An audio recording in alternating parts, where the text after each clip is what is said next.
All right, guys, welcome to the WAN show. We've got a bit of a wait, what? What? Nothing.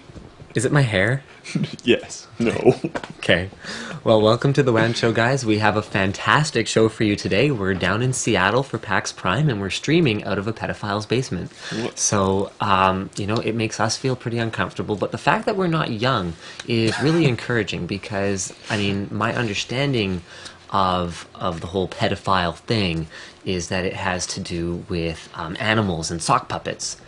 And we don't own any animals or sock puppets because we are adults. I have animals. And sock puppets. And sock puppets. Okay, so this is a problem for me. Anyway, but seriously, you guys, Timmy Tech TV, so youtube.com/Timmy Tech TV. Timmy, come on over here. Not a pedophile. Not a pedophile. Wait, yeah. how do I come on over there? I can. I'll go the way B-roll went. All right. You should. I can come back here. Can you put that on your business cards? Definitely not a pedophile. Definitely not a pedophile. You know what's funny is Edsel, or Diesel. So Diesel has revealed his true name. What? Edsel? Yeah, so Edsel has revealed his true name on Twitter, so if you want to follow Edsel on Twitter, it's at Edseliago. The business card he handed me when he came for his first day of internship actually said, definitely not a serial killer on the back. And I was like, so one murder, two? At what point do you cross over to serial killer? I don't know. Anyway, so Tim has generously allowed us to stay here, saving me probably around $3,000 on this trip. So all I gave him was a PAX Prime pass. So, you know, hey, I think it worked out great for everyone, especially me. So anyway, do you want to just pimp your channel for a little bit here, and then we'll get on with the show?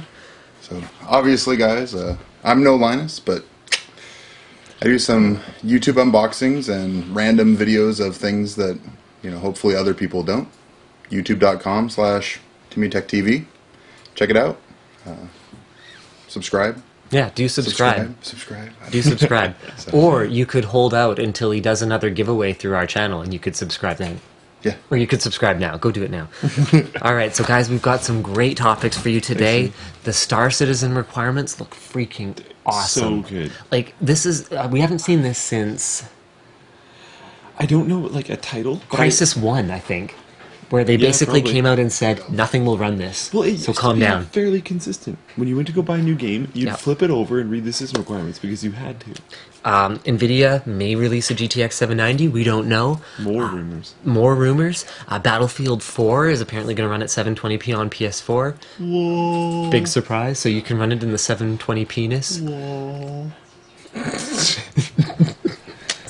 Enjoy all that 720 penis. I mean, those console guys, they eat it up. That 720 penis. We're running 1080p plus penises? Yeah, 1080p plus Penis. ness. No, there's no penis in it after that point. Why? Why you gotta bring penises into everything? So SSD overclocking could be a thing on upcoming Intel SSDs. That's the sort of Can we word just on jump the into street that one right now. away? No, we're not doing that right away because first we are gonna run the intro. Okay.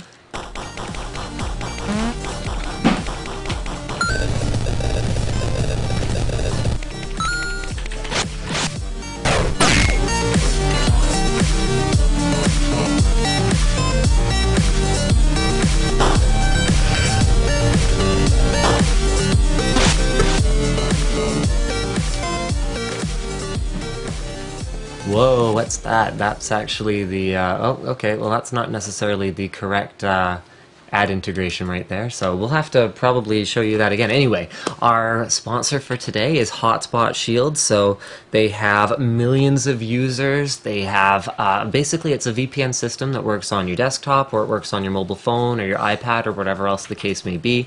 It's useful for all kinds of things, whether it's circumventing regional restrictions for websites that, say for example, stream video and are US only, or for masking your IP from people who you don't want to have it. I mean, that, you know, that masking IP-ness is definitely a big thing. And I wonder, is it okay to say that during a sponsorship spot? I don't know. But anyway, we're going to tell you more about it later on in the show. For now, let's jump into the topic that Slick really wants to get into for some reason. And I'm not really quite sure why. So I'm going to have to scroll all the way down because apparently he put the... yes, here we go. So this was posted on the Linus Tech Tips forum. I'm going to let you introduce it since apparently this is... Uh-oh. You have got to be kidding me. This was working before. So, yeah, we're going to go ahead and we're going to unplug that. And then plug that back in, and we're gonna hope that this works. Because so far things have gone not too badly today. Well, actually, they've gone terribly today. In fact, that could be a whole WAN show. Not very many things have gone well today. In and of itself, yeah. Between your audio issues and our battery for that camera that ended up not working with it at all, in spite of the fact that they're just tweet out all the socket articles. Compatible. Just tweet everything out. Just tweet the articles. Go crazy. Okay, because this here should work right now. This was working like a minute ago. So you know what? If I do this, there is a chance that it will just brick the whole thing. So we're gonna tweet the articles, guys. So if you're following me on @LinusTech on Twitter, Intel CPUs can overclock, but so can their SSDs. So this was submitted on the forum. Here we go, tweeting. By Guas5373, so the original article's from Tech Power Up, and basically I think this is the most insane thing ever. So it could soon become possible to overclock the controller and NAND flash on your SSD if Intel has its way. The company is set to demonstrate how to overclock Intel-branded SSDs using its Extreme Tuning utility at IDF 2013, which is going to be in September. Okay. So basically what they're saying is it's going to be just like any other overclocking where you're going to get a performance benefit, but there will also be potentially reliability issues as well. Stability issues. So 560 megabytes per second seems to be the practical maximum bandwidth, say to 6 gigabit per second SSDs have been able to achieve. It can always be handy getting your SSD a few dozen more megabytes per second sequential speed at the expense of stability. That's insane. But you run 8 SSDs. I run 8 SSDs. That's already suicide. Okay. Why do you care? I run 8 SSDs in RAID 0 that haven't been overclocked to be unstable. So while they could die, and while I am multiplying the chances of data failure by a lot. It's a ton. Okay, because it actually, like the way it works is you actually have to multiply the chance of failure. The failure rate every time. Yes, so It's a lot. But hold on a second, because at least those SSDs are known good. At least they're stable. So if someone takes 2 and overclocks them, you think that's insane. But if someone takes 8 and doesn't overclock them, you don't think that's insane. Yeah, because when you overclock them, they're running outside of spec. We already know that on a CPU, even if you CPU, perfect example. So when you dial in an overclock, you dial it in and you leave it pretty much forever. Am I right? Okay, so we already know that when you dial in your overclock on your SSD, you're going to do it while there's no critical data on it. Correct? In this situation, if you're overclocking SSDs, you're not going to put critical data on it. So your concept is you would you would just take the risk that your OS would just brick. Yeah. And because, okay, look, CPUs, the max overclock they can achieve. What critical data do you carry on your SSDs? None. Exactly. I have a 16 terabyte Most people server. have storage drives. Okay, if they're going to run RAID 0 SSDs, hold on. They probably have storage. Save games. Do you have all your save games mapped somewhere else? Yes. Okay, is average consumer able to do that? If they're running a storage drive, that's the easiest thing on the planet. Let's even say, not necessarily. Some games map your save, like, freaking all over the place. Like, it's a nightmare. Steam doesn't remap most of them. No, it doesn't. They just usually go into documents. Usually. Almost Except always. when they don't. Almost always. Except when you go play that old retro game that you really wanted to play, and it goes and puts it in the program files folder, Which and is then in the Steam docs. And then your probably. SSD overclock becomes unstable, and you lose it, and now you have to play that old game that you wanted to play over again just to get to the point where you were left off. Like, I think it's insane. You don't mess around with storage. I install old games on my storage drives anyways. That's not the point. Okay, The average overclocker, look at the level to which overclocking has been dumbed down at this point. You press the button and it overclocks your computer. Just because someone is comfortable overclocking doesn't mean they should be overclocking their storage. I don't think everyone should do this. No. I don't think it's a bad thing. I don't think anyone should do this. Would you overclock your SATA controller? I think it would be fun. I think it would be interesting. It would be interesting to just... Because, okay, remember, you have worked with some crazy errors. Like, that stream machine? Okay, that's the kind of bullshit that happens when you have unstable storage. But the people that are overclocking every single thing inside their entire computer? It'll be impossible to diagnose anything. Because their RAM will be overclocked, their CPU will be overclocked, their SSD will be overclocked, and you'll never know where the error came from. But those are the people that don't care and want to tinker with their computers and are expecting They problems. want their computer to be broken, basically. They're expecting problems. I wouldn't overclock storage on anything that wasn't... No, I just wouldn't do it. I think it's insane. I find this very surprising for the man that runs 8 SSDs. 8 stable SSDs that work. I don't think it's going to throw them that unstable. Okay, Unstable. you know what? Speaking of unstable, Star Citizen hardware requirements separate the men from the boys. Why is this unstable? It's not unstable. How is that a segue? Because I don't want to talk about that anymore. I should bring Josh in here. When he doesn't want to talk about something, he just changes the subject. Alright, I'm tweeting this out. If I remember correctly, it's like 8 gigs of system RAM. So this was posted on the forum by, I gotta look this up, Lukiose. So anyway, directly translated from Google Translate, this is awesome. So get this, guys. 8 gigs of RAM and 64-bit are a minimum. Bye-bye, 32-bit. Bye-bye. And you know what? Good riddance, too, because I don't see any reason why the game should be designed to only have to use enough memory so that it can run on 32-bit. You know what? No, forget it. 64-bit, we've had 3 iterations of Windows OSs, and if we want to talk OSs that aren't Windows, it's been going on longer than that are 64-bit, and the processors have been around. I mean, any processor that's capable of running Star Citizen supports 64-bit. So if you're one of those people who bought Windows 7 32-bit, like, sorry, dude. I was at a booth today. This won't take long. I was at a booth today, and I did my little intro explaining how we're hardware reviewers trying to get into the game stuff, all that blah, blah, blah, blah. And he's like, oh, you'll love this. We made our game so it can work on everything. I was like, Did you Sorry, slap? but that's Did you like slap him? I was like, we'll just talk about the game. Let's just talk about the game. So anyway, 8 gigs of RAM minimum. Now get this. For optimal settings, you'll need a high-end PC with the technology in 1.5 years. Love it. We haven't seen this since Crysis, where they basically came out, or Far Cry. I mean, Far Cry 1 was a great example of this. If you had a 9800 Pro or X1800 XT or whatever was the high-end card at the time, Far Cry was like, yeah, we don't care. Yeah, we don't care because whatever. Because we don't care. That's awesome. I love it because how much fun is it? Because you know what, the temptation. Okay, here, something you would never have the discipline to do would be to play through a game at like low details, and then go back and experience it again 2 years later with everything maxed. If you could max it now, you'd max it now. I think it improves replayability to have the game continue to look better. I've done that. And I've done it. I've done that, yeah. I've absolutely done it. Yeah. I mean, I couldn't run Half-Life 2 at max settings when I first played it. I can't remember what game, but I know I've done it at least once. So I think it's outstanding. So they're saying something along... Okay, so it'll run fluently with maybe a future GTX 880 or 890, and they're saying something like a GTX 770 would be expected to be adequate for only medium settings. So a last-generation top-tier card like a 680, which is about equivalent, medium. Go, Chris Roberts.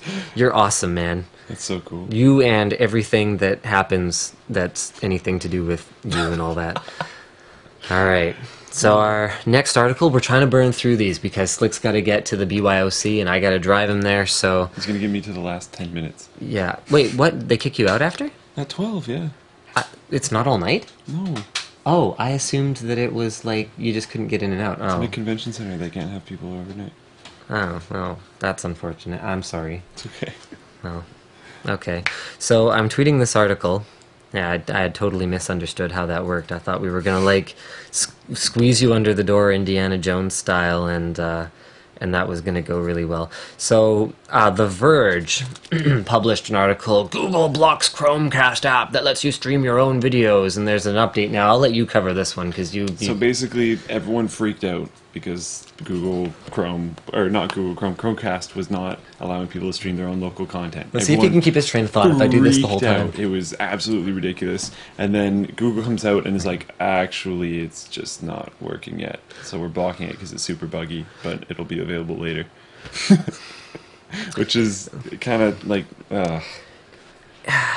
It goes to show you, like, here's the problem with the way that the media works right now. And you know what? We're as guilty of it as I think almost anyone out there. We've done it with at least one or two things. We've done it with at least one or two things. And the problem is that there's not many actual sources of information, because so much of it is coming from social or coming from sort of like a few sort of, I don't know, are they trustworthy, are they not? Like, there's not much actual, like, investigative journalism being done these days, but there's an awful lot of content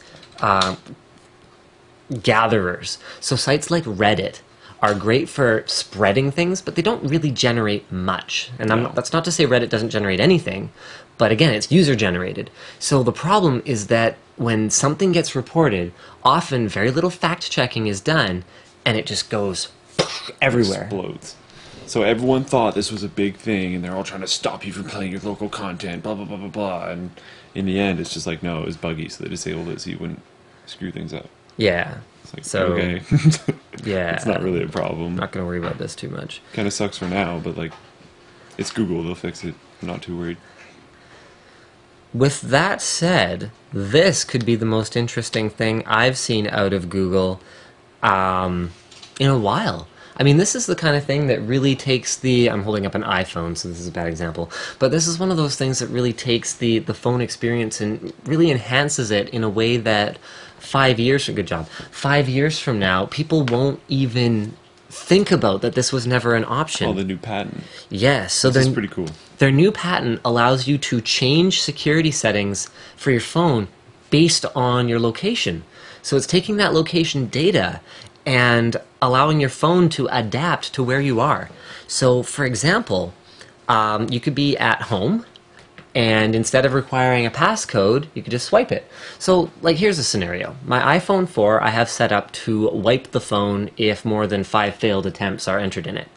My baby picks up my iPhone 4. I'm getting the nod from Tim over there because, yeah, he's got kids. He knows. So my baby will pick it up and start mashing at it. He knows where the lock button is. He knows what's up. And he's, like, you know, mashing at it. And I'm like, I run over. I'm like, no, because I haven't backed it up in a few days. Please don't do that. Whereas this would allow it, if I'm not out and about, he could just swipe it open. But I could still have the security if I leave my phone on the SkyTrain or something along those lines. And I mean, there's other possibilities here too. Like, what if I could say, allow applications to access my location data as long as I'm not 10 kilometers from home? So I could have my tweets track my location as long as I'm not somewhere where I don't want people to know about.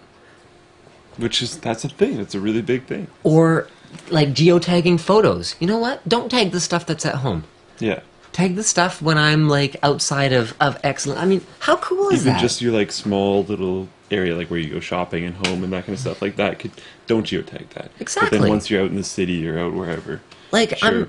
I'm going to sound like a noob here, but do you remember when I caused some trouble for myself by tweeting a photo through a third-party app and not Twitter that I had taken on my phone, and it still had all of the metadata on it, including the exact coordinates of where I took it? Yeah. I didn't realize that that was just going to be there, and the app wouldn't automatically pull it out if I told it my privacy settings, I don't want my location shown. Didn't even think about it. But stuff like this, you shouldn't have to think about. Will my mother think of that? No, no one is even gonna tell her. Mass majority of people don't know that pictures can store location data. Mass amount of people.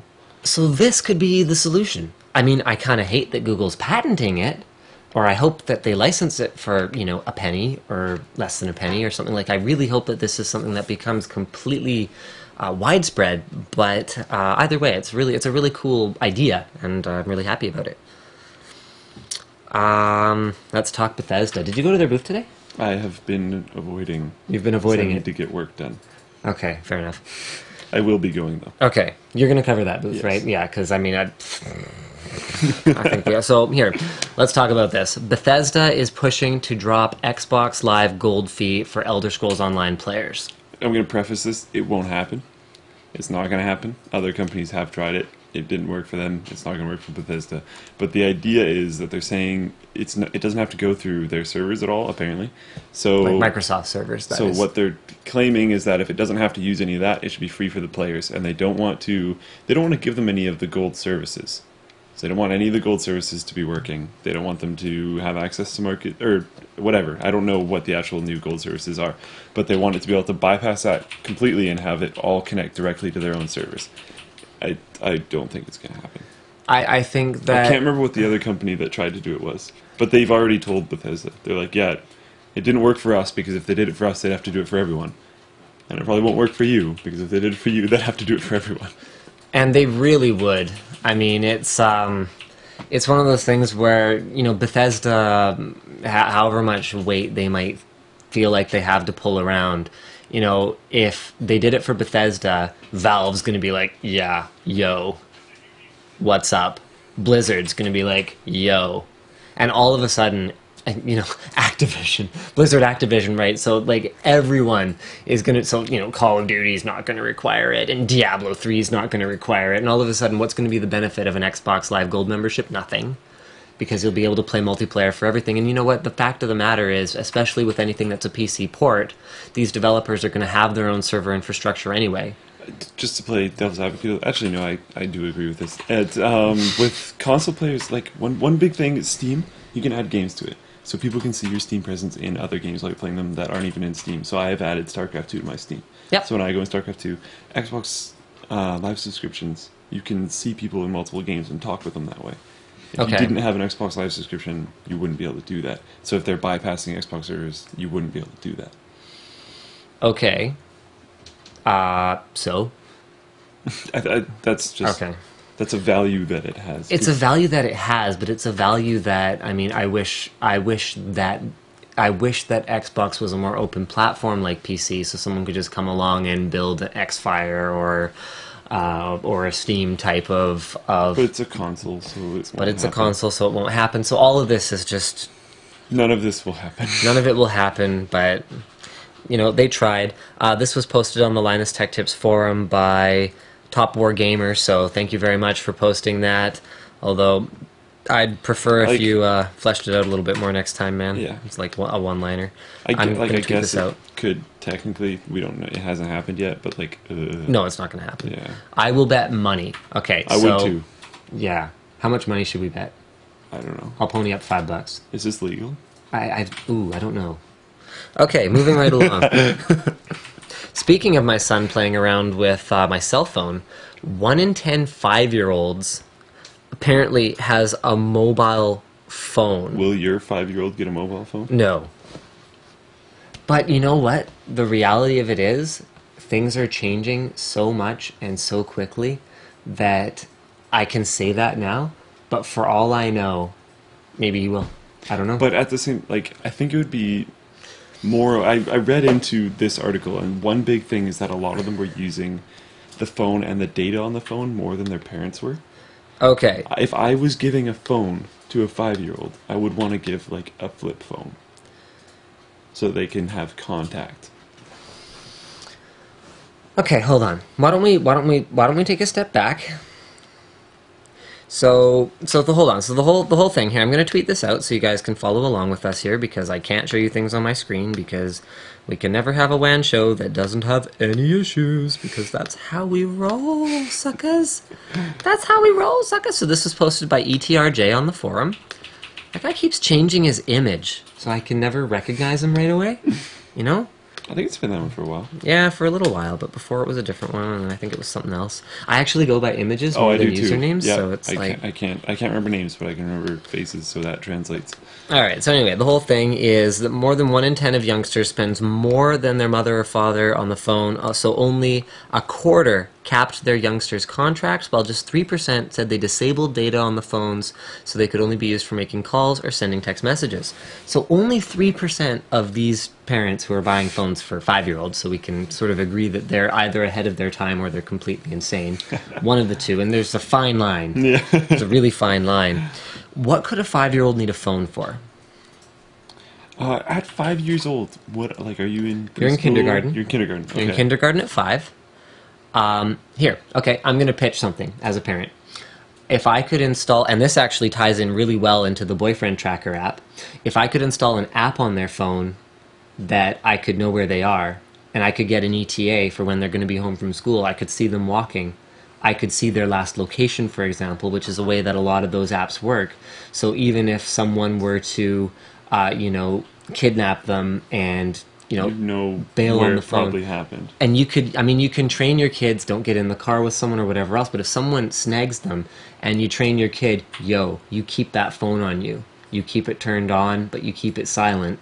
Is that worth sort of the risk that they'll make a long-distance call to Timbuktu and you'll pay a few bucks for... Can you even, like, disable long-distance calling? You probably can. I mean, That's Android is so customizable. Yeah. Would you consider giving your 5-year-old a phone if that's what it was for? This is the thing I was getting into, is I would consider it, but see, my thing was the flip phone. Right, but that wouldn't have any GPS But what or anything. you just said makes a little bit more sense, but then you'd have to do stuff like restricting data limits, doing all that kind of stuff, because for GPS you don't need, like, anything. So Right. restrict data limits, like, super low. Yep. And, like, If I just wanted to know where my kid is. And, like, use parental control. And the thing, too, though, is, I mean, guys, I'm not talking about this for 16-year-olds. No. By the time we're talking about older kids, it's a different story. One, they can pay for their own bloody phone if they want one. And number two is they have their own minds and they have their own deal at that point. Whereas if I was looking at it going, okay, well, I've got my phone plan, which is what it is. An extra SIM might cost me nothing if I switch over to a family plan, and I have an old phone lying around, which by the time my kid's 5 will be 4 years from now. So, like, he'll be inheriting, like, an HTC One, which will be chipped and scratched and cracked or whatever else by that point, but it'll be functional. If it costs me nothing, what do I care? On the other hand, are we teaching our kids to be too dependent on electronics, or are we enabling them to function in an increasingly electronic world? You can there's probably something you can get for Android that blocks all numbers. And then then put it on a specific allow list. And then you can allow, like, yours and your wife's. Oh yeah, for sure that exists. I'm sure, 100%. You can allow, like, yours and your wife's and maybe, like, the kid's teacher. Right. And then that's it. And then you can only call and text those numbers. And then it's super restricted on data. Lock down YouTube, lock down everything. And just have it, like, the most lockdown thing ever, so they don't really use it. I don't know, like, I guess, I mean, if we were to talk about it in this kind of a use case scenario, maybe I don't have a problem with this. That makes a lot more sense, but I think this article is saying... I think it's more to do with... No one's doing that. Yeah, no one's doing that because 3% were disabling data and a quarter were capping the contracts. So these are just kids, like little kids with like smartphones. And I don't think they have the discipline at that age to go, oh, okay, that's enough of whatever free running game, temple run game of the week happens to be popular. That's not even like... You can't expect that out of a 5-year-old. No, you can't at all. Yeah, which is why people should be using... And, like, again, like you said, this isn't a 16-year-old thing.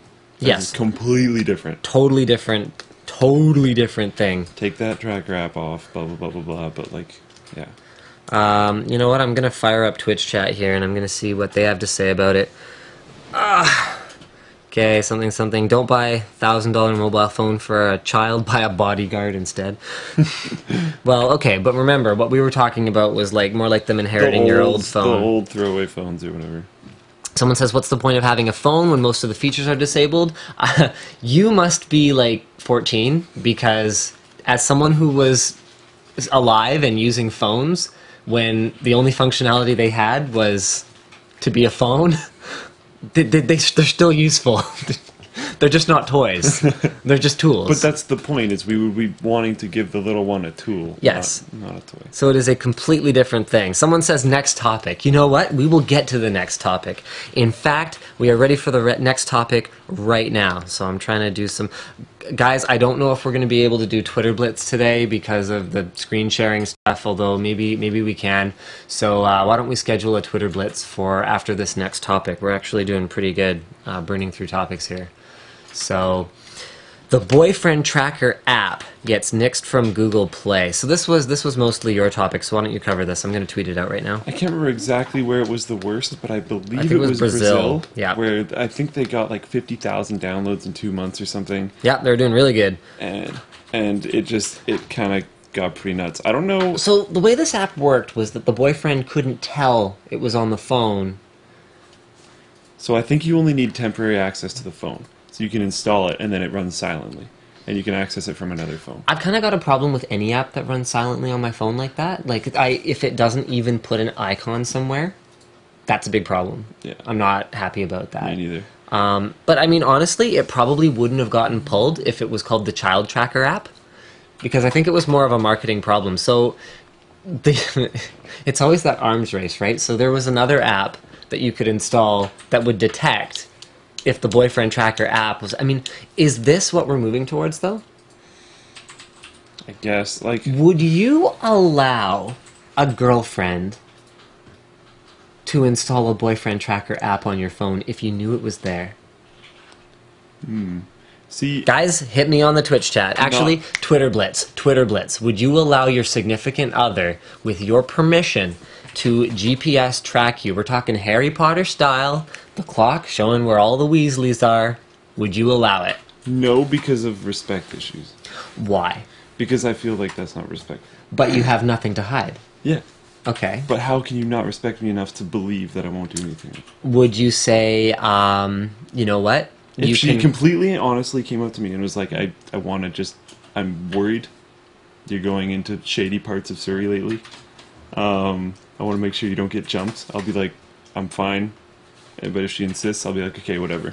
But if it's more like, I don't trust you, blah, blah, blah, I'm going to be like, yeah, no. Okay, so if it's a safety thing, you accept. So basically... If she lies to me and says it's a safety thing, then she'll be able to get it on my phone. So basically, like, the Patriot Act is okay with you. No. But... Hold on, because that's pretty much what it is. That's blowing it way out of proportion. Fear tactics. That's blowing it way out of proportion. It's the same thing. But it's not for me. It shouldn't matter why. But it's not for Are you me. okay with someone tracking where you are, regardless of the reason? It's not for me. I'm doing it so it helps her mind, and it's a person that is not the government. It's my girl. That's completely blowing out of proportion. Well, I'm not okay at all with the Patriot Act. I don't see the difference. You can't be like, you like fries, therefore you enjoy killing yourself because fries are bad for you. Okay, that is not actually the same thing. Okay, what about this? What if she said she just... I don't like the idea of it. Okay. What if she was like, look, how about sometime in the next 6 months, can I just, like, do a spot check on you for a month and then I'll never ask again? And it would set me at ease. What if she's just an uneasy... So you just would not accept that, No. but if it was for safety... But if it was like a legitimate thing for safety and I could actually buy it. Ladies, Right. if you want to track him, But right now, no, because I don't go anywhere shady. you go to Surrey. No. What do you mean, no? Where Yes, do you I do. go to Surrey? You go through... Oh, you don't go to Surrey. I don't go to Surrey. You've been to my house before. I live in Surrey. You should permanently have it installed. You live in a nicer part of Surrey. That's true. All right, so yeah, let's just not. Okay, so basically, guys, we are going to... Wait, what? Okay, well, we're going to align the Twitter window because apparently that's a thing. And it's in the way of my Twitch thing now, which is friggin' genius. So let's go ahead and see if we can get... Oh, man. And my wireless connection to my little wireless keyboard thing isn't very good, so it keeps, like, glitching out to all balls. All right, here we go. Oh, someone says you're talking kind of loud. I enjoyed the whispering because it makes Slick even... Oh, it's not even talking about me being sexy. Okay, well, you whisper now. Well, hello, everyone. Hi. How's it going? Welcome to the WAN show. We're going to get deep into these topics tonight. Have you heard of performance issues on GTX 760? Sorry, that's off topic. No, unless I'm able to turn it on or off. That's a good point. What if she said, look, I want to know where you are, but you can manually turn it off whenever I'd be you fine want, with that. and it'll show your last location. I'd be fine with that, because then if I did get into a sketchy situation, I'd just be like, boop. Okay. So you're okay with her, but what if she was like, look, I'd like you to keep it on for the most part, but turn it off if you ever want it off? No, because at that point in Because time, then you have to justify why you turned it off. I'm in a sketchy situation. Or I'm not in a sketchy situation. Okay. Okay. No, I wouldn't if... Yeah. No. Okay. Jacob says, wouldn't mind allowing it if she asked, but I wouldn't propose it. When someone asked, I'd ask why. She even mentions cheating, I'm gone, says Yeah. David Lee. Yeah. No, not at all. I should be able to live my own life. Hashtag killed my wife. Edward says, depends if I can track her too. Do you care? If you can track... If she says, look, let's track each other. If she has Let's join our souls together. Dear God. So that we always know where each other are. I just... It's funny because... Oh, this is going to sound bad. But you were small enough that it, like... felt right. Just... I'm sorry. It felt so wrong, but it felt so right. Oh, dear God. Okay. So if she says you can track her too, It doesn't make a difference. it doesn't make a difference to you. Okay. And I would put her on the same thing. Be like, if you're ever going somewhere sketchy, turn it on. If Okay. you're not somewhere sketchy, leave it off. Nick figures it's okay if it's both ways. Jason says no, because that means she doesn't trust me and doesn't respect my privacy. Yeah, I would. By the way, ladies, I'm available, says Cull. By the way, ladies. The one thing I You can think do deep is you voice could do it as like a silent emergency thing. So if you turn it on and she starts getting GPS notifications from your phone, she knows something's wrong. Right. That makes a lot of sense. Other than that, no. Someone says I'd never let an imaginary person track my movements. Wow. Can I get a hashtag forever alone over there? Seriously, wow. Jeez. Only if she would keep a record so that I didn't have to write in my journal. Okay, I think we're going to move on to our next topic here. So, EA catches flak over Plants and Zombies. This was actually submitted via Twitter by Joseph Chang. So I'm going to go ahead and tweet out a tweet. I guess I could just retweet it. Right, lol. Your account may not be allowed to perform this action. Are you freaking kidding me? Come on, Twitter. Don't let me down. I've had a hard enough day already. We're going to tweet the URL All to a right. tweet. My tweet was posted. So anyway, why don't you talk about this while I set up our So the lower third. reviews for Plants vs. Zombies on mobile, I believe this was the Google Play Store. Yeah. So the Google Play Store reviews for Plants vs. Zombies are horrible. And if you're wondering why, it's because you have to buy the plants.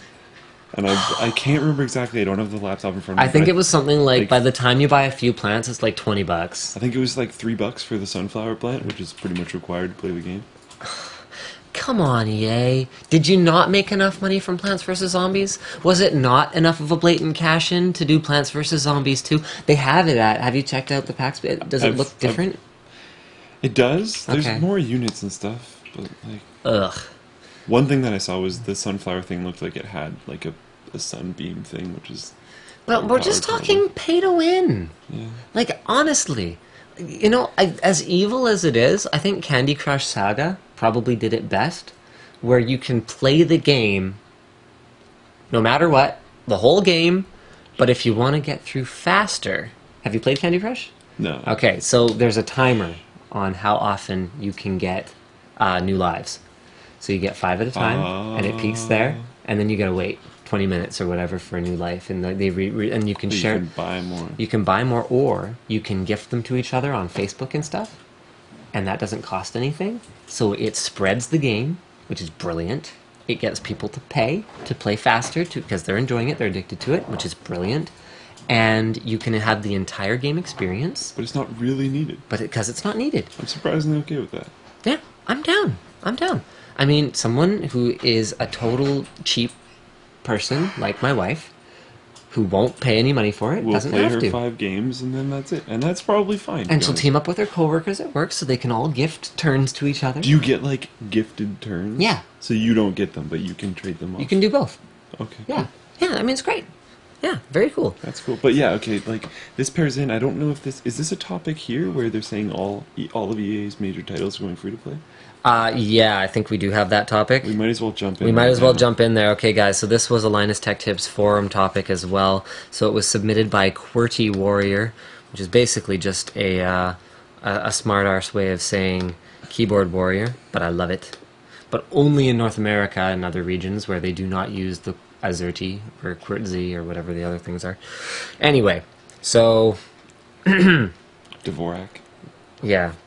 So this is on nextpowerup.com, and according to a recent interview with their Chief Operations Officer, Peter Moore, Epic interview. moving forward, all of Electronic Arts' major franchises would be embracing a free-to-play online business model. Right in the middle of a fairly normal interview, just drops the biggest bomb. And it's funny because, you know what, they were on a roll there. They were 2 weeks, I think. 2 weeks in a row, we had, like, touchy-feely, At least 2 weeks. self-hug EA moments, and now they do this. So he basically said, we don't ship a game at EA that is offline. It just doesn't happen. Gamers, Mass Effect? I'm just quoting. Yeah, This is no, a I direct know. quote, man. Yeah. Whatever. Anyway, it doesn't happen. Gamers want to be connected, so their stats and achievements reflect Oh, who okay. they are. Yeah, stats and achievements. Yeah, there I mean, we it's go. online for Sure. that. All right. So blah blah blah, something something something, etc. etc. etc. Moore touted that their existing free-to-play efforts with their most successful games, Battlefield and FIFA. I don't think he quite understands what free-to-play means, because Battlefield, there's Battlefield Free or whatever. okay. It's not Battlefield 3, I don't think. Yeah. But it's like there's... Okay, so with their most successful, so I guess they're saying their most successful franchises. So, yeah, I don't necessarily think they're going to take Battlefield 4 or Battlefield 5 and make them free to play, but I guess they're going to look at monetizing older games this way. And I think they'll take older platforms and more little kind of scaled down platforms, make them free to play, and this might be a more major turn for the future as well. Maybe Battlefield 6 comes out fully free to play. Who knows? Or something like that. I mean, I gotta wonder at what point though, because I mean, free to play has worked so well because it was different. Whereas I think that people will eventually wise up to that if they bought the MP5 in Battlefield 4 and they're buying it again in Battlefield 5 and again in Battlefield 6, that they've just given EA $16 for the same gun. A lot of people, the anger bubble is growing. The anger bubble is definitely growing over free to play. Speaking of anger bubbles, Nintendo 2DS. So this was a joystick article. I'm going to tweet this out. It looks like a kid's toy, which I guess it is, but it doesn't look like a very good kid's toy. I wouldn't buy it for my kid. My favorite thing was when I was looking at it, I was like, oh, that doesn't look very comfortable to hold. No. And then you see the kid playing, and he's like, eh. And I'm like, yeah, that doesn't look comfortable. Doesn't look better. It really looks like Fisher Price. And this wedge shape they're going for. You know, Sony tried a wedge shape for a tablet. It was a complete and utter failure. They were like, yeah, well, our concept is that we want it to feel like holding a book. If I wanted to feel like I was holding a book, I'd hold a book. If I wanted to feel like I was holding a doorstop, I'd hold a doorstop. I'd mod a screen into it. Or two. And they wouldn't be 3D. Yeah. My thing is like, okay, release a costed down version. Release a costed down version that's a 2DS. Okay, that's fine. That's what a lot of people have been asking for anyways. Add a freaking hinge. And I mean, the fact that one of the screens is smaller, like I understand the touchscreen really is a secondary screen, but when you look at the BOM cost for something like a phone, when you actually look at what these screens cost, how many pennies did they save? Like really pennies, or even $1 by doing it this way. And I mean, I understand that $1 over 10 million units is now $10 million. I get that, I really do. But okay, so it plays all 3DS and DS games, but in 2D, which I guess is sort of a step in the right direction. Yeah. It's too bad that the device itself is 2D.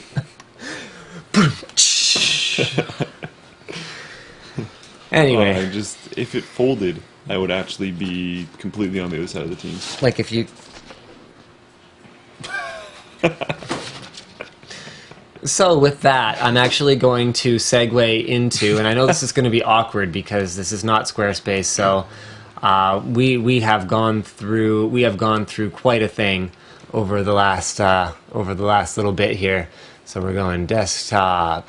We're going this. We're going to our new sponsor for this week, which we're actually pretty excited about. So if you guys haven't heard of Hotspot Shield, it's basically either an app or a service, kind of depending on how you use it. It's definitely a service, but it's also an app available for mobile platforms that is a VPN. So if you're not familiar with what a VPN is, can you give sort of the networking explanation of what that means?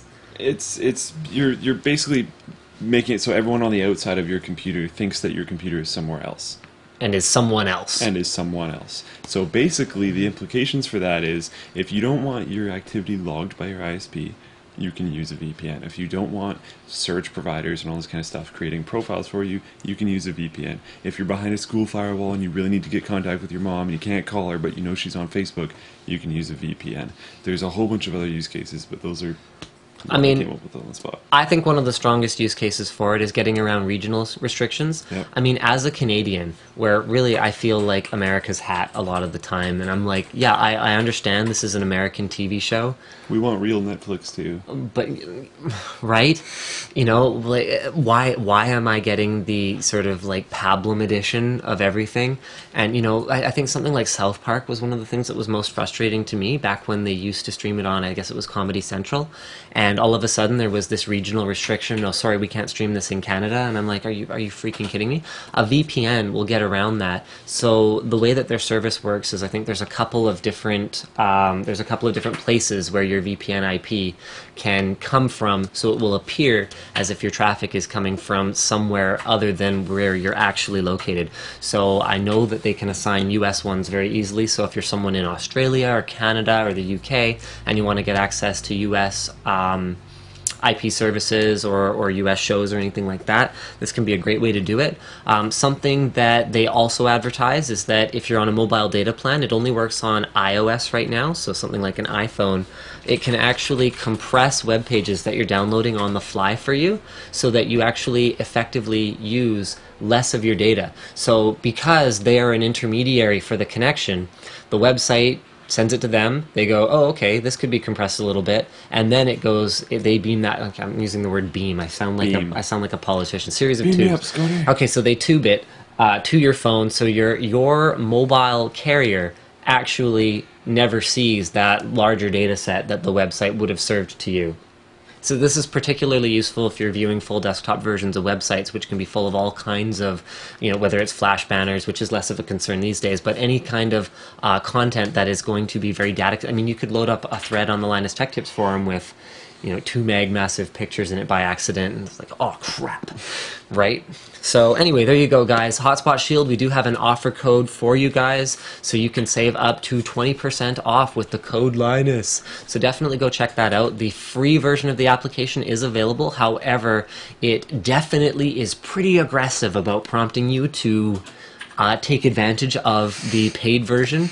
So if you do decide that you like the service, you can get a trial as well that is ad-free. So if you try that one out and you decide you like it, please do remember to use code Linus and you can save a few bucks on that. So thank you very much again to Hotspot Shield for sponsoring the WAN show here in our sort of haphazard setup that we've got going on here.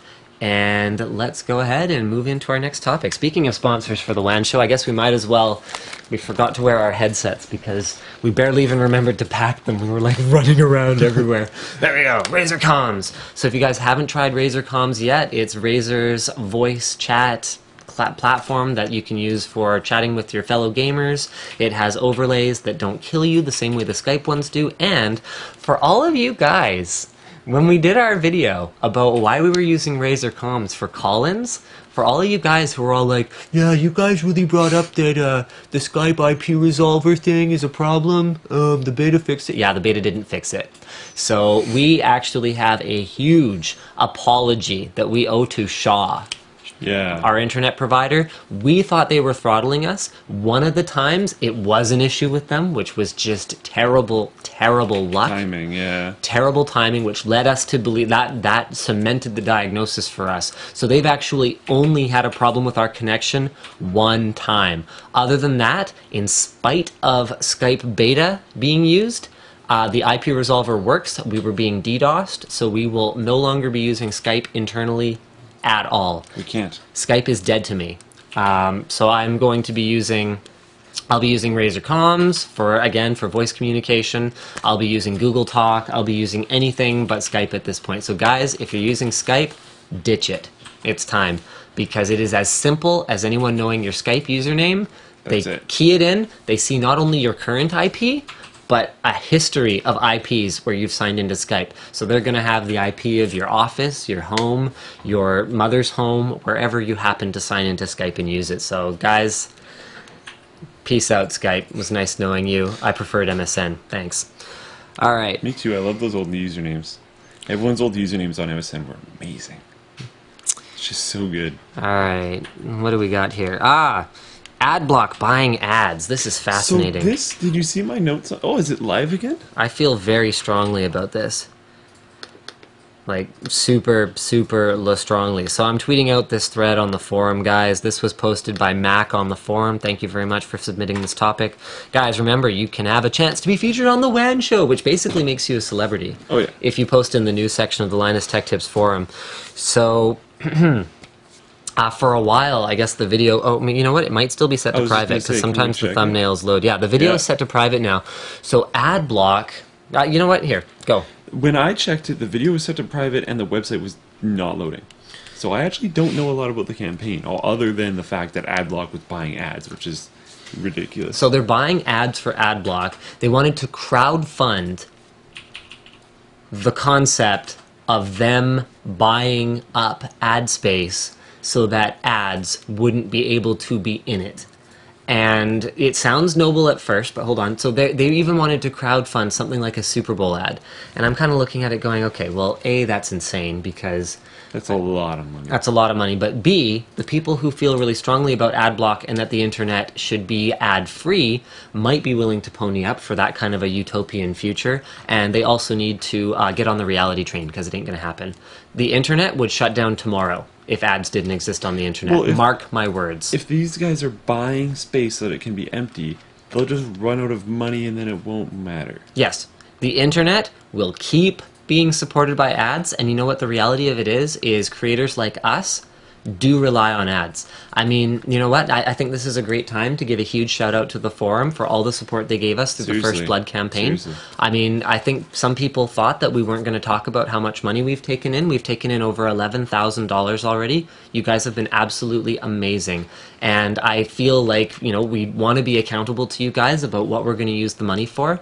So probably anywhere from half to 2/3 of it is going to retroactively cover everything we've spent on the forum up till now. It has been a lot. It has been a lot, and then some of the other stuff is going to be used to allocate towards some new backend software we need in order to, I think what we need an encrypted backend thing that's like $600 a year or something stupid like that. It's around, I'm hopefully trying to work on one that's less than $600 a year, but it's a lot, encrypted backend. We need some new modules for the forum that are pay modules. We've relied on a lot of free ones and a lot of, you know, really generous people to help us keep things going. We want to be able to pay generous people who have helped us keep things going, so Winspeed has been actually paying out of his own pocket to host that forum for a long time. We want to pay him back so that like we can actually be self-sustaining. And I mean, the community's response to that has been absolutely amazing.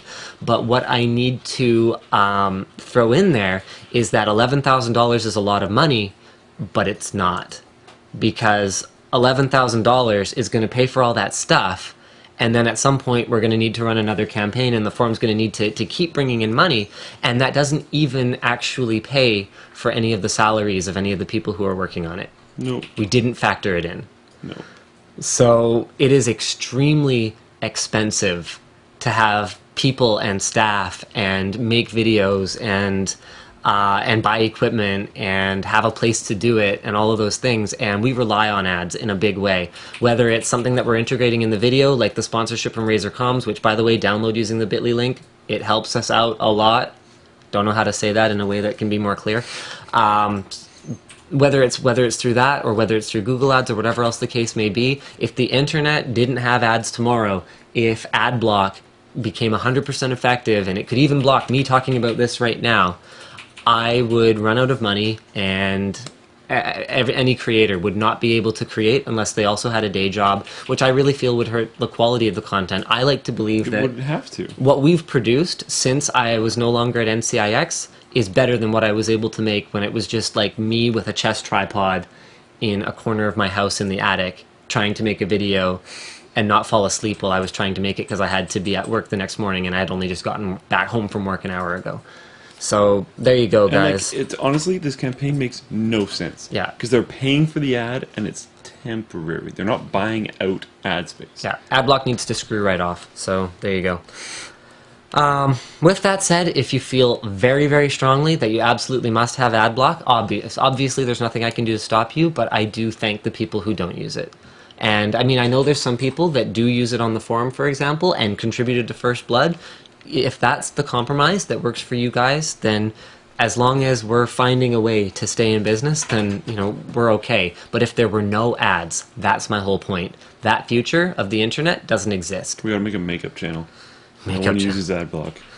I know, right? The best. Yeah, all the like least tech savvy. Yeah, that's what we're gonna do. You know, we're gonna abandon technology because you guys are all too tech savvy for us. This is awesome. Battlefield 4 runs at 720p, upscaled to 1080p on PlayStation 4. I'm gonna tweet this out. Go. So, yeah, upscaled to 1080p, runs at 720p, runs at 60 FPS though. So it was a compromise. Apparently they could have done 1080p but at 30 FPS. So they're doing the, oh, but you want it to be smoother kind of thing, which, compromising for consoles. Just always compromising for consoles. I mean, basically, my take on this is: are we really surprised? I mean, here's the No. crazy thing: is everyone's talking 4K. Next gen consoles are talking 720p on current games. I mean, Battlefield 4 isn't even running a new Frostbite engine. It's kind of pathetic. Like, I was looking at were you looking at Battlefield 4 today? Running on the they weren't running on Xbox Ones, but they were running on like kind of crappy PCs kind of thing. Wasn't it supposed to be simulated, basically? Yeah. It looked. I was like, okay, it looks like Battlefield 3. I actually did 2 takes of my whole thing in front of it. One of which was, okay, so it looks like consoles finally have Battlefield 3. Because the last time I saw Battlefield 3 being played on a console, it was on an Xbox 360, and I was looking at it going like, what is that, Counter-Strike? Because I had never seen it run on a console before. I'd only seen it on a PC. Oh my and I was like, God. now it looks like, hey, they're finally catching up, but what's that alias thing? And like, the frame rates on everything. I was watching people playing racing games, and I was just like, ew. It's disgusting. Racing games at 30 FPS? Are you freaking kidding me? Steambox, people. Build your own Steambox. And like, okay, I was making fun of Forza as well, because I was like, oh, check that out. It's got great graphics, just like we've had for years. Oh, hey, check that out. It's got like surround sound around like a cool like car driving seat that's modded into a display, just like PC's been having for years. Oh, hey, look, they have surround monitors, just like PC's had for years. Oh, wait, no, they No, I don't. don't. That's not a thing. Yes. Which is kind of brutal. I know. You can do surround monitors on consoles, but you need multiple consoles. They can talk to each other. That is such a joke. Dude, just buy more consoles. You know what? This It's is fine. the lecture I gave at the meetup today at PAX, where I had probably about 8 people who I hope heard me. You don't have to buy new PC hardware. I'm gonna let that sink in for a minute. Go buy a 5870. They're cheap. You can get Really those cheap. things cheap used, maybe $50, $60. That is a very capable card. It is iFinity capable. You can pick up non-TN monitors these days for $100, less than $100. So for a few $100, you throw that card into whatever PC you're running, you throw a few monitors on it, holy crap, what a gaming experience you have that cannot be replicated on a console. Like, This anyway. is a big thing in the whole discussion. We're like, oh, you can't build a computer for this cheap. It's like, yeah, that's Yeah, you can. possibly true. Possibly. I can. You can if you go through other means. Yes. you know what? Where there's a will, there's a way. It is possible to build a PC that is competitive with a console or better and is as cheap or cheaper than a console. $500 is a lot of money, and that's what Microsoft's asking for Xbox One. So yeah, I can't like flail my hands around in front of that PC and expect it to do anything, but quite frankly, with the experience I've had with Kinect in the past, I'm not expecting it to do much anyway. They had some Kinect demo that they were showing off today with Xbox One, and like the whole demo was just like character customization screen, so we eventually walked away from it. It was just kind of stupid. Anyway, we've tweeted out another topic. I want to make sure we cover all of our headline topics because we notoriously do that. Yeah. We're like, yeah, upcoming on the WAN show, things we're not going to talk about after all. So NVIDIA is rumored to be releasing a dual GK110 graphics card. So these chips are going to have to be pretty drawn back, I think. I disagree. And I'm going somewhere with this.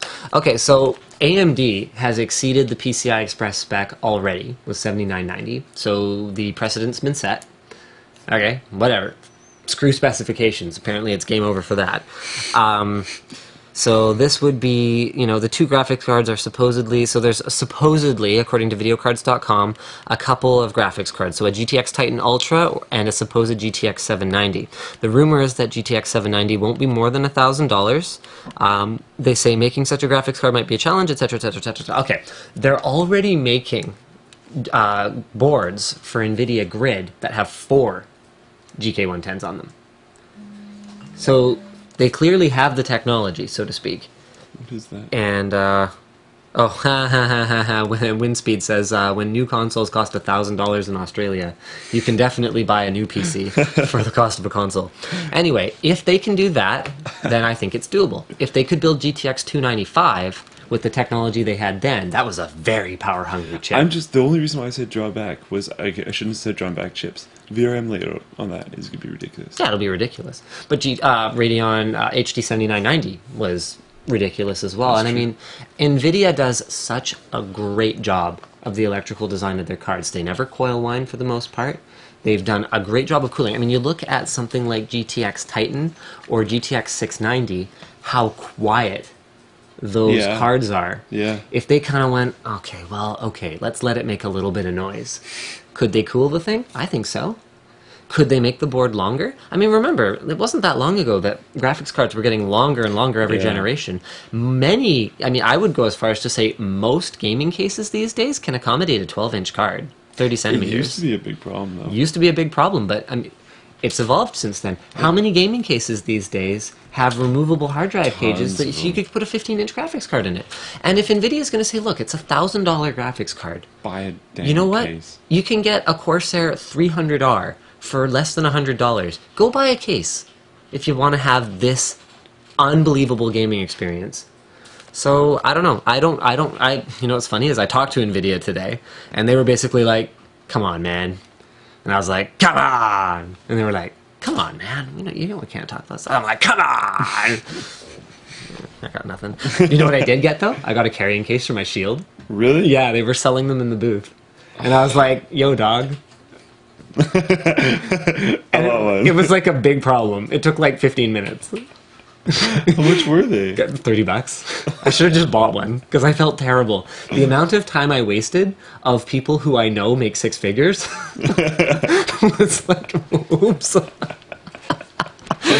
Because like they had to go get someone who had to go check with the person overseeing the entire booth, who had to go and override something in their system because they had like an inventory system. I was like, yeah, I feel really bad about this because like my PR guy was like, yeah, we'll just send you one. I was like, dude, it's gonna cost you like $40 to ship me that to Canada. Remember, I'm in Canada. He's like, oh yeah, crap. Okay, I'll see if I can do it. I was like, thank you. It's so nice. It's really nice. I want a Shield, but I can't. We got I had a bit of a problem with the buttons on my first Shield sample. I know it's the there. new one's way better. Have you've tried it? Yeah. Oh, it's way better. I took it out of the box because I wanted to ship the other one in the box because I had to ship the other one back, right? Yeah. And when I took it out of the box, it's like I want to try it, but no, I don't have time. Put it down. Oh, it's so awesome. When I'm done the review, you can play around with it for a bit. Sweet. And then you can decide it because you're gonna buy one, right? That's your plan? I can't now. Oh, right, you got a car. Oh. but I do want to at some point. All right, let's. I don't know. Let's maybe pick like 2 or 3 more topics, and then maybe I can get you back for half an hour of gaming. Sure. I'm sorry. I feel terrible about this, guys. It took us forever to get the stream set up today. I'm more sad for the huge group of people that I've dragged along with me. I blame Comcast. Although, you know what? Maybe I should just back off on blaming ISPs for things for a while. Yeah, maybe. It was just horrible timing because Shaw said they were throttling us that one weekend. Guys, hit us up on Twitter. We want to do a Twitter blitz here. Just hit us with some random Q&A.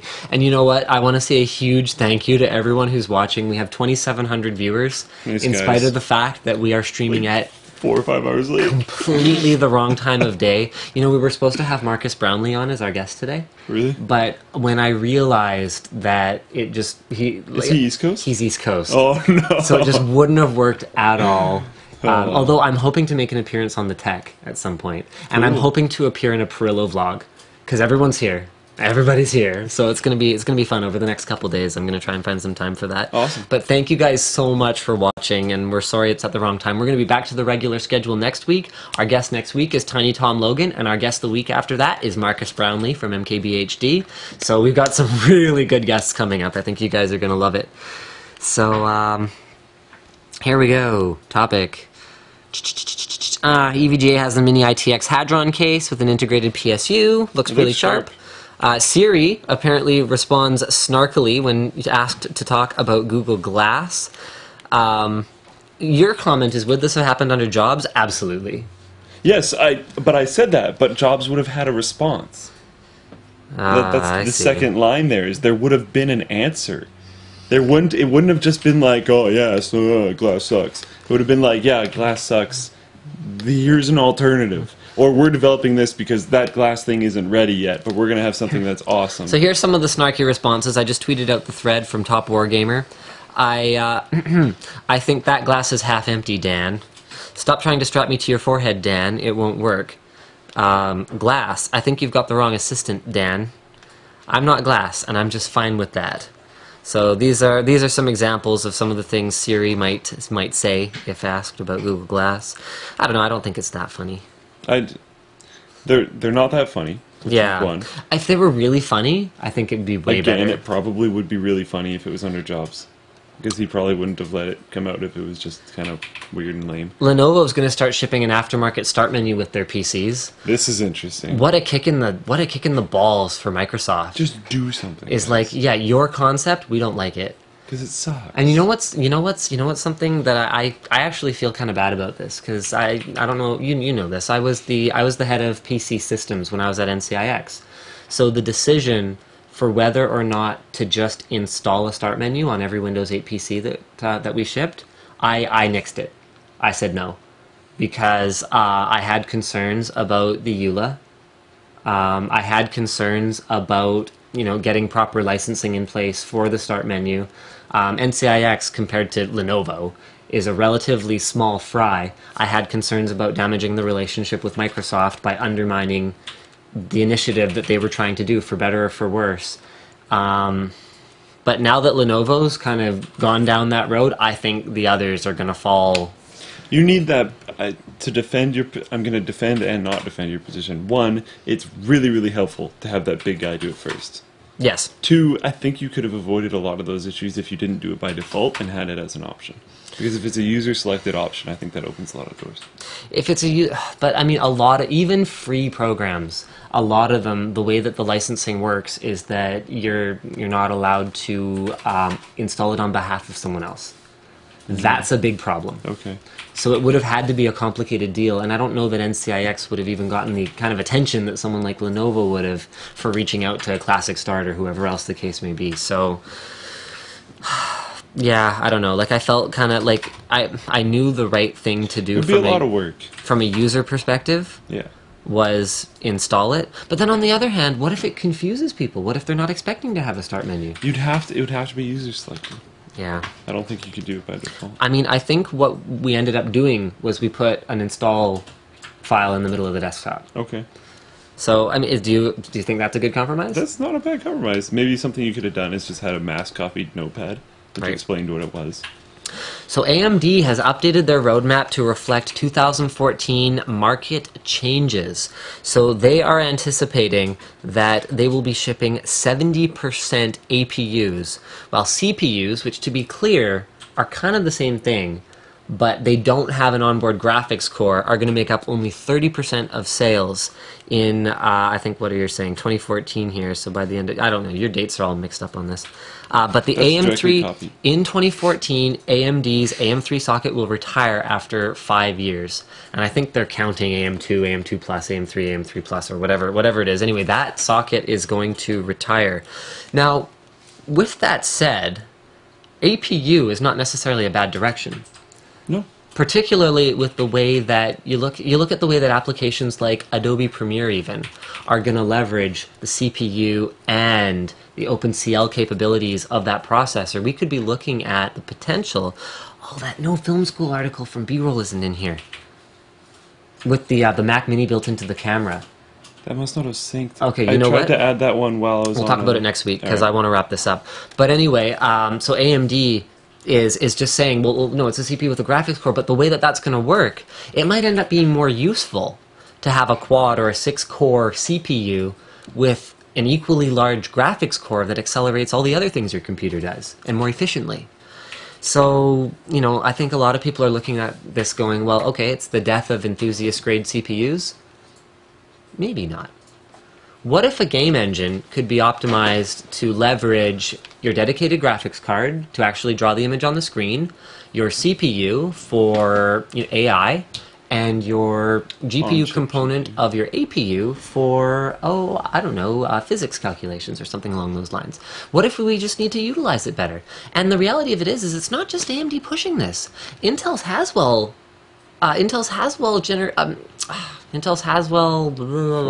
fourth generation core, whatever. Okay, Haswell from Intel is basically didn't do a whole lot to the CPU component, but they massively beefed up the GPU on there. From AMD's definition, that's an APU. It's also capable of the same kind of heavily parallelized compute performance as AMD's solution. Yeah, and like you said, if they optimize different things for it, it makes a lot of sense. We're looking at a completely different way of building a CPU. I mean, APU could be the with future. I can't remember the name. I mean, of it is actually. Yeah. I can't remember the name of it, but the thing they're saying PS4 has over Xbox. Homogeneous system architecture or whatever it is. HEMA or whatever it's called. Yeah. Anyway, the point is that the CPU and the GPU can access the memory at the same time and share with each other in a way that's totally unique and hasn't been done before. Which would also help that whole situation that you were talking about. Yes. So, I mean, we could be looking at... I really want to, really cool. I want to talk about that camera. I got to talk about this camera. I can't find the link right now. I'm sorry, guys, but there's a camera being shown off right now. That's basically, what is it? A 2.5K camera, Brandon? Yeah. Okay, so it's a 2.5K camera that has a Mac Mini built into it. So what that means is, if you were out in the field, for example, you could shoot, you could cut together, you could output, and you could upload from one machine. So you get home from your shoot, you put that on your desk, you plug your monitor and peripherals into it. Boom. Now you're editing. Now, I think that a Mac Mini is ridiculous for this kind of an application and makes absolutely no sense, but where I see the potential here is I actually had this argument in the car with Edsel, who is Diesel, and Brandon, who is B-roll, because apparently we're all using real names now. I have now tweeted that article, so you can grab it. Awesome. I'll just retweet it here, if I can. So let's retweet that right now. There we go. Hopefully it doesn't tell me I'm not allowed to do that. Go, go, go. All right. So I retweeted that. So so the argument I had was, because they were saying, oh, well, that's stupid. We'll always want dedicated devices for things. I went, no, hold on. Because, oh, yeah. Edsel was saying it'll always be cheaper to have a specialized chip that just does the one thing when you build a camera. And I said, not necessarily. Think about it this way. What's cheaper, a 16 gig SD card or a 1 gig SD card?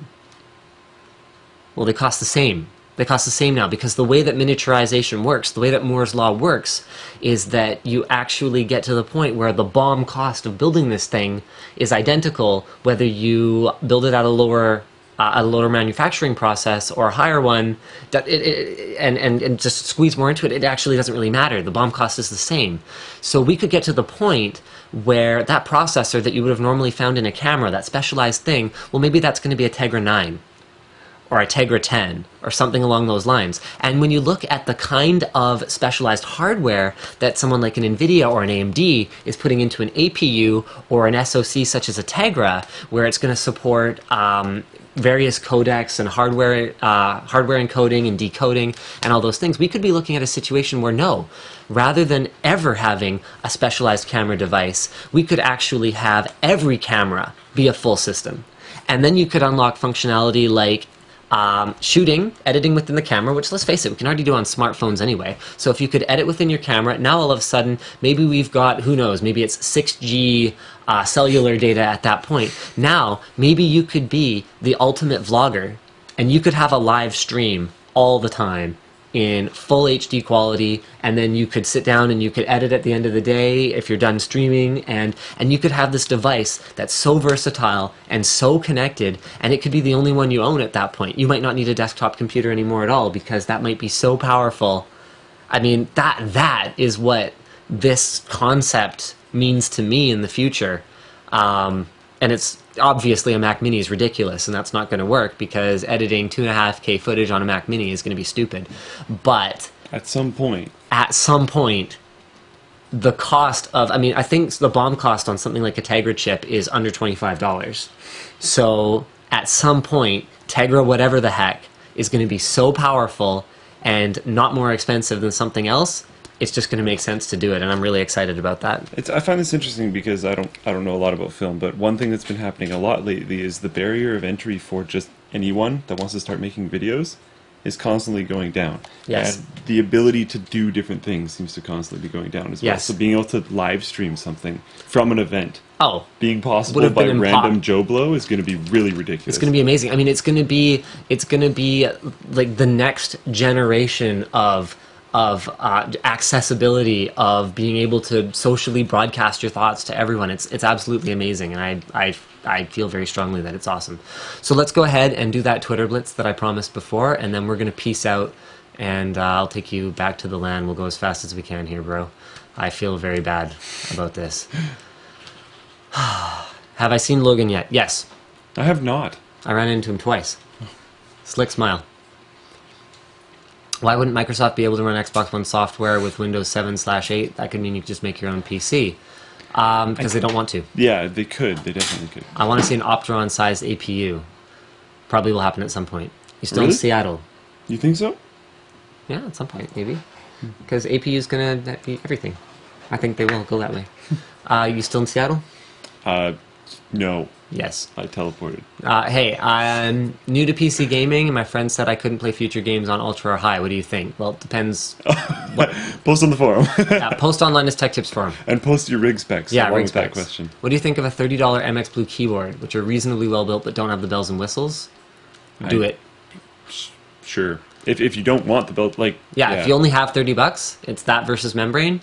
Do it. Yeah. Someone says B-roll's dying from work. Man down, man down. B-roll is rolling. 2 at night here in the East Coast, but isn't Intel also an APU? Yes. And yeah. It's terminology. Yeah, terminology. AMD wants to call it APU, Intel doesn't. Yeah. I have a GTX 560 Ti on PCIe 2.0. Will a newer PCIe 3 work on my older motherboard? Yes. Whoops, didn't know it was a topic. Okay. Could you explain about the Shaw incident in more detail? Maybe next week. We've already covered that. Really want to know what the big deal is about Windows 8 not having a start menu. What are they missing? Go. It's usability. You're adding so many more steps. Why add so many more steps? More clicks is bad. My mom's Vesta computer came with Classic Start installed in it by default. Maybe that's something that they're doing now that I'm gone. So there you go. What's your opinion on choosing a device to stream videos? It was probably the Russian who came up with it. What's your opinion for choosing a device to stream videos from my NAS and surf the net, HTPC or Android Mini PC? I go HTPC, but I don't pay a lot for computer components, so I prefer the functionality of an HTPC, but it's much more expensive. A lot of people can get like old computers. That's true. It's not that hard to get an old computer. And you don't need a powerful computer to be an HTPC at all. No. So I would look into like trying to inherit one from a relative, or even just going somewhere where they kind of throw away computers. I think we talked a fair bit about AMD abandoning FX and sort of the rumors circulating around that. Do you think that this century is having the most technological advances and probably the biggest for a good while? Well, yeah. It'll always. Yeah. Is there enough benefit in going MATX over MITX price-wise? No. The benefit is more expansion slots. Yeah. Thoughts on Video Game High School Season 2, if you watched them. Have you watched any yet? It's been good so far. I've liked it. I like that they spread out. Before they only did one game. Basically only did one game. And now it's still focused on the one game, but they're spreading out more, which is nice. All right, so without further ado, and my wireless link to this friggin' thing is causing me grief. I'm going to ask you guys to bear with me while I load up our outro manually. Thank you so much for watching tonight, you guys. You're awesome as usual, and we will see you again next week. And I really hope that I can find the file that I'm looking for here, because that is a challenge.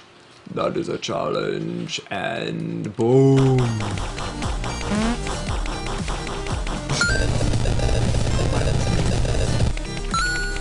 There you go.